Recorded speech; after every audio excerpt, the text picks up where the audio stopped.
Here we're going to talk about the real number system and how you can classify numbers. So first I want to start off with the most basic of numbers, which are called natural numbers. These are the numbers you first learned about in school. They were positive. They weren't fractions or decimals. They were ones you could count on your fingers, like 1, 2, 3, 4. Examples of natural numbers could be 72 or 431. And from there, in school, you were introduced to the idea of zero. So zero is in the next classification of numbers. Now, the important thing with this chart is to not think that whole numbers include just zero. This classification of whole numbers includes all the numbers inside this big blue circle.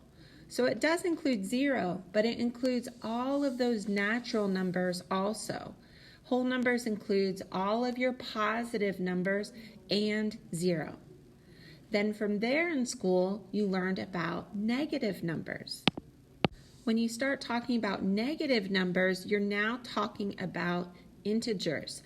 Integers don't just include those negative numbers though. It includes all of those natural numbers, all those positive numbers. It includes zero, and then it also includes your negative numbers, but just your negative numbers that are not decimals and not fractions. Decimals and fractions is what you learned about next in school, and that's in our next classification. The next classification are rational numbers. Now, rational numbers, again, include all of your natural numbers, whole numbers, integers, so it includes your positive and negative numbers. It includes zero, but now it also includes your decimals. So if you are ever given a fraction or the square root of a number, it's important to first simplify that and change it to a decimal to see if it is a rational number. Like 3/5, 3 divided by 5 is 0.6. This is a rational number because it's like a regular decimal. It's one of the more basic decimals. That's what rational means. If you are acting rationally, you are acting normal. You are predictable. So decimals that are rational either end, like this, they're terminating decimals, or they could be a repeating decimal that when you put in your calculator, it's going to go on and on forever, but it's repeating the same number over and over. So like 3.565656, that fills up my calculator. I'm still going to be able to tell you what that next number is after the last number we see on our calculator because it's a repeating decimal.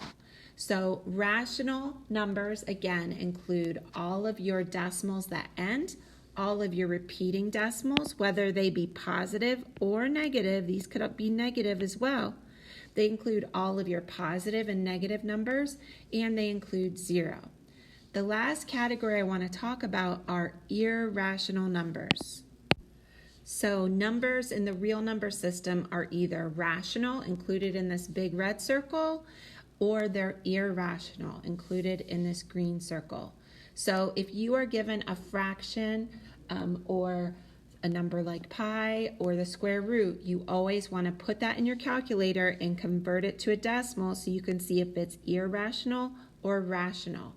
Now, if somebody is telling you you're acting irrational, that means you're being a little crazy, that you are being unpredictable. So these would be the decimals that fill your calculator, so they go on and on forever, but there is no pattern. It is not a repeating decimal. It fills your calculator, but if someone were to ask me what that next number is that you can't see on your calculator, I would have no idea. You cannot predict what the next number is going to be. So those are your irrational numbers.